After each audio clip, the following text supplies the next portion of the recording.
I created this pattern with all the Renfair enthusiasts in our community in mind. It's a medieval-inspired dress with a little Renaissance touch. And in this video, we're going to see how to sew it step by step. While the sleeved dress looks stunning, there's also the option to make a sleeveless version, so you can wear all kinds of blouses underneath. To sew this dress, I'm going to use the Eloise dress pattern. The pattern comes with a PDF containing written instructions that you can refer to alongside this video.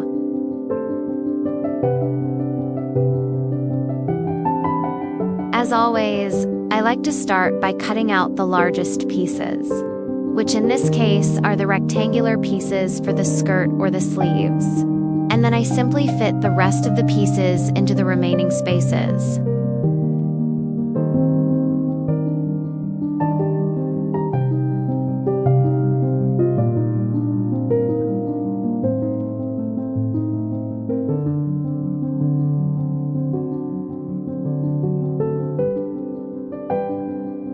For this project, I'm using a printed cotton poplin. And, as always, it's very important to mark all the notches on the pattern pieces. This will help us later when sewing the garment, so we have reference points.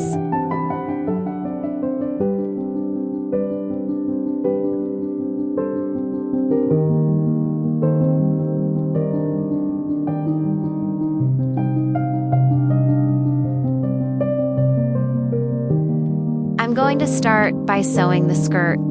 The skirt is made up of rectangular pieces, so the first thing I'll do is sew the two front pieces to the back piece along the sides.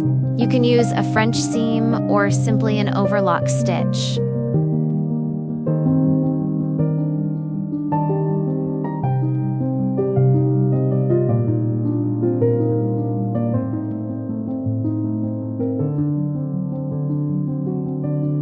Next, I'm going to sew the center front vertical seam. In this area, I want to make a wide hem. The first fold of the hem will be 1 centimeter. And then we'll make a larger fold of about 3 centimeters on both sides of the front.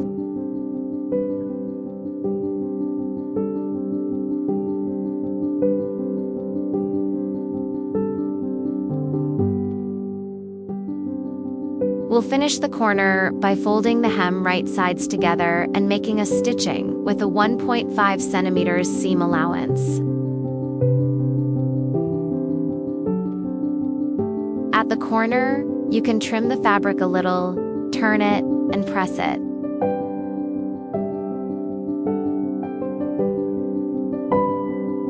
After doing this, we'll use the remaining 1.5 centimeters seam allowance along the hemline to create a smaller hem than the one we made earlier.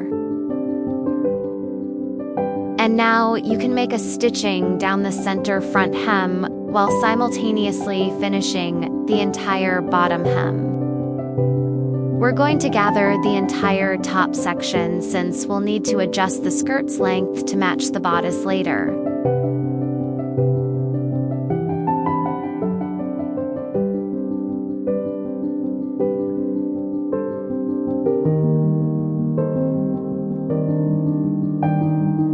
Before you start sewing the bodice, there's a template on the pattern pieces for making spaghetti straps, which we'll use to close the center front of the dress later.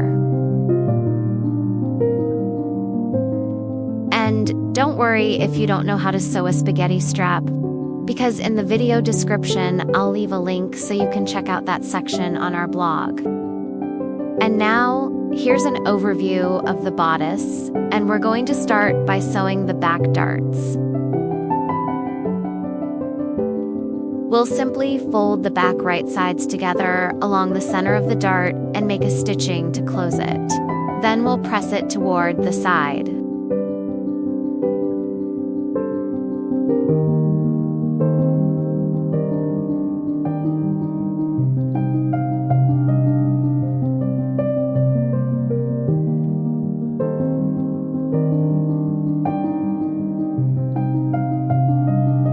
We'll sew the center front piece to the side panel, adapting the piece to the curved shape of the side panel.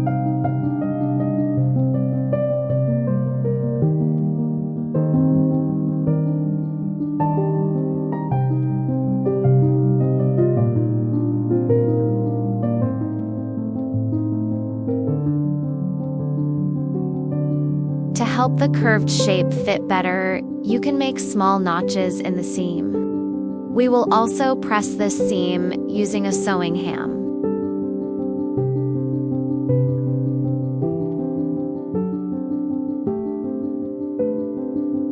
We'll sew the front and back along the side and shoulder seams by placing the pieces right sides together and making a stitching along the seam allowance. We'll take the spaghetti straps and place them at the center front. We'll place 3 on each side.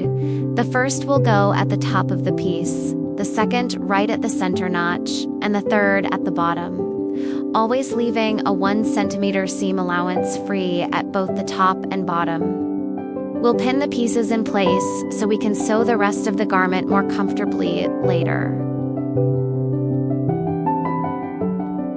With this, the outer bodice piece is now finished.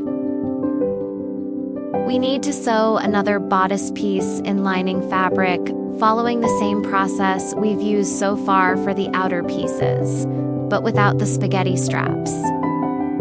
For now, we'll set the lining aside because we're going to sew the skirt to the outer bodice by placing both pieces right sides together and matching the gathering line to that of the bodice.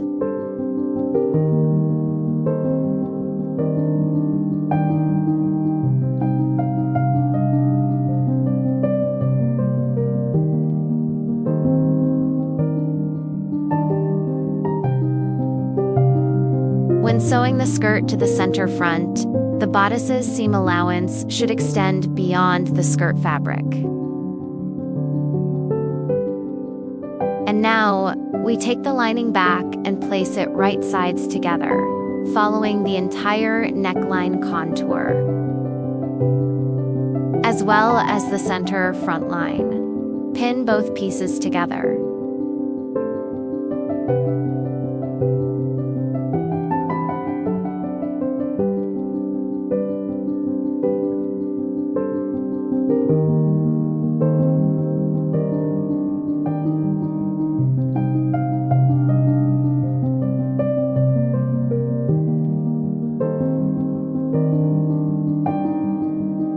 We make a stitching along the seam allowance, starting from the center front and running all the way around the neckline.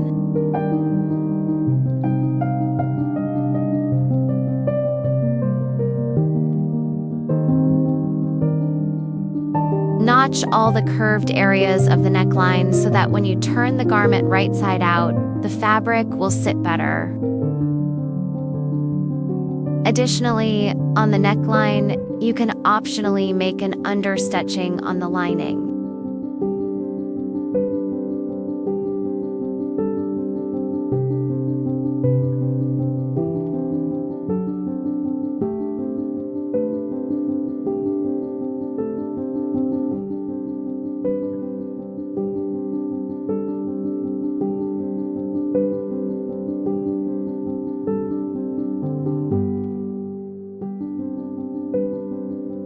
Press the entire contour of the neckline.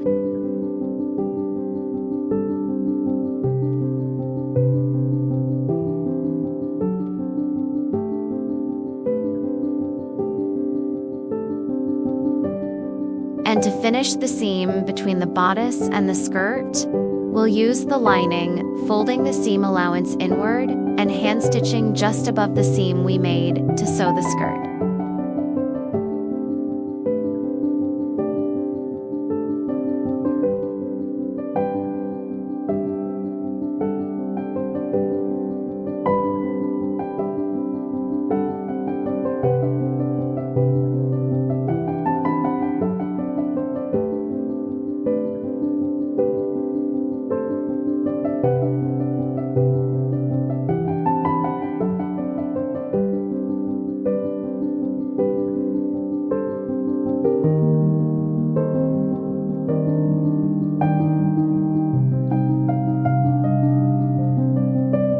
For now, we'll set the bodice aside and start sewing the sleeve.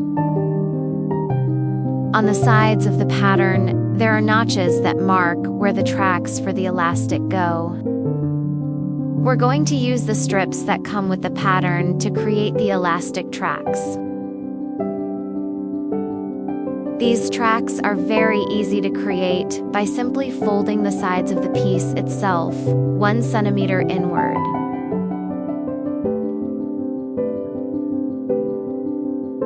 We'll do this on both sides of the tape.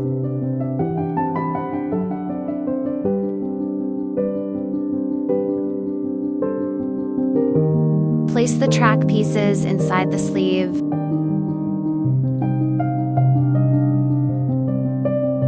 Then do a stitching on each side to secure it properly so you can pass the elastic through the center.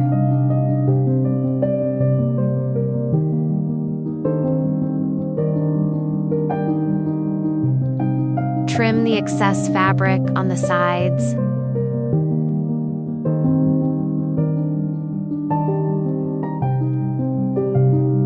Make a basting to gather only the top of the sleeve head.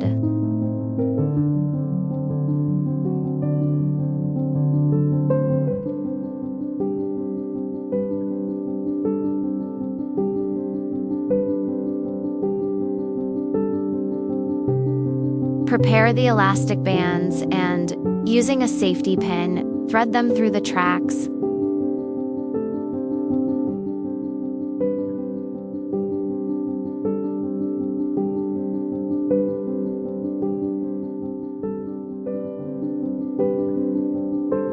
Sew the side seam of the sleeve along the seam allowance, placing the piece right sides together and making sure the tracks line up and that the elastic is securely sewn in the stitching. You can finish this seam with an overlock or bias binding. Finally, make a hem at the bottom of the sleeve.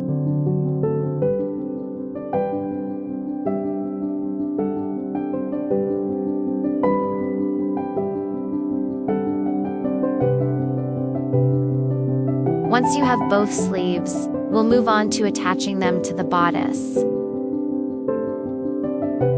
To sew the sleeve to the bodice, you must take into account the 4 reference points: the side seam, the shoulder notch, and the front and back balance marks on the pattern's armhole. Starting from the underarm, we will match the rest of the sleeve contour. The top of the sleeve head needs to be gathered so that the curve matches that of the bodice armhole. But the gathering should only be, as I said, at the top of the sleeve. Make a stitching along the seam allowance and then finish the armhole seam with a bias binding.